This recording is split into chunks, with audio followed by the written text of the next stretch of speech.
Joy and love. Johnny lived on a farm. Every day, he chased the chickens, brushed the horse, and fed the cows sweet grass. Johnny loved animals. He spoke to them as though they were his friends.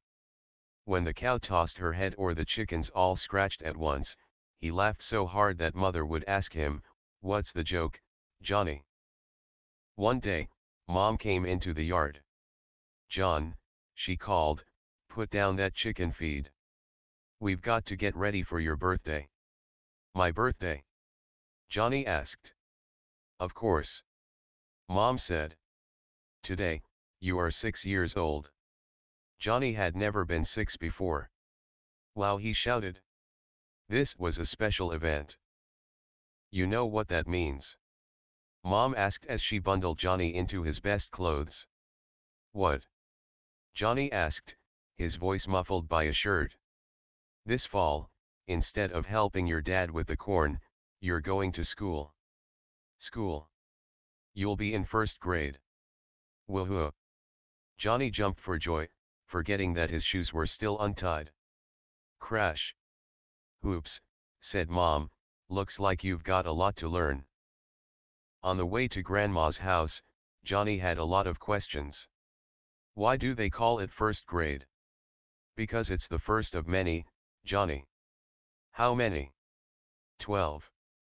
"What happens then?" "You graduate." "And then?" "Johnny."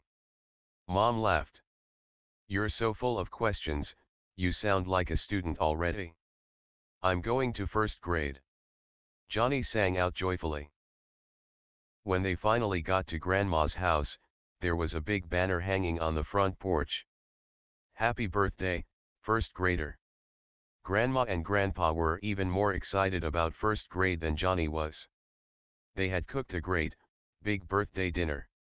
Everyone Johnny knew came. Alice Hodgson brought a notebook. "It's from when I was in first grade last year," she told Johnny. Billy Freehofer was in high school, so he didn't really use his crayons much anymore. "Actually, I never opened them at all," he admitted, "but you'll probably use them in art class." Little Tina and her mom Amanda brought a big gift, a brand new game of Trouble.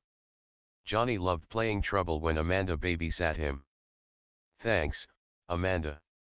Make some friends with that," Amanda winked. Grandma and Grandpa had gifts for Johnny too.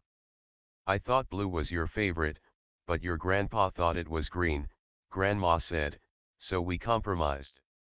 "I love it," Johnny told them, not mentioning that his favorite color was actually orange. "Look inside," Grandpa said, and Johnny opened the bag to see that it was filled with pencils, a ruler, a big eraser, and a big pair of safety scissors. "This is the best birthday ever." When all of the gifts were given, Mom brought out a giant chocolate cake. She'd decorated it to look like a boy carrying a backpack. There were 6 glowing candles on top. Everyone sang happy birthday to John, who just beamed.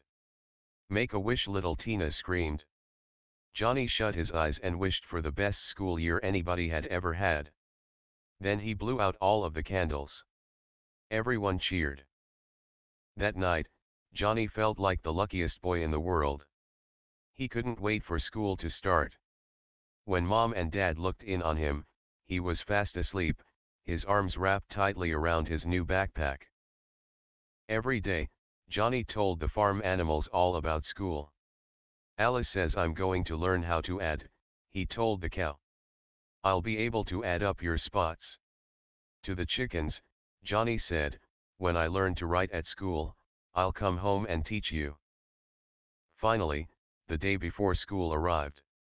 Johnny could barely contain his excitement.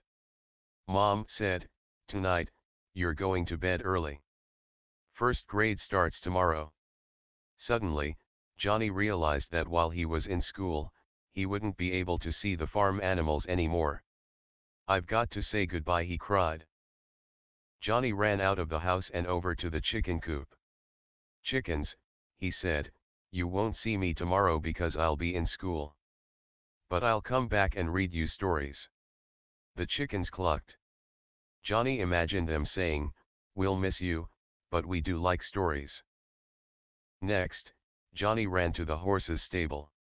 "Silver," he said to the horse, "tomorrow I can't give you a sugar cube like I always do. But Dad will come by to give you hay, and I'll make sure he knows." Johnny imagined the horse saying, "I'll miss you, but you go to school and learn to count right. Myself, I could never make it past 10. Finally, Johnny ran to the barn to say goodbye to the cows. "I've had so much fun with you," he told the cows.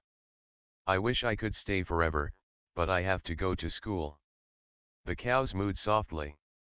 Johnny imagined them saying, "We'll still be here when you come home." That night, Johnny fell asleep thinking about his animal friends and everything they had taught him. The next morning, Mom got Johnny up early. They climbed into the truck and began the long drive to school. As they drove over hills and through valleys, they passed the farms where their friends lived. Some of them were going to school too. Mom pulled over at the Hodgson's farm so that Alice could climb in. "Hello, Johnny. Are we picking up Billy too?" Johnny asked Mom. "No," Mom said, "Billy took a special class over the summer. He's allowed to drive himself to school now." The sun rose slowly over the fields. Johnny watched the light on the cornfields. The world seemed fresh and new. Finally, the truck rounded the last corner. "Here we are," Mom said. The school was full of children.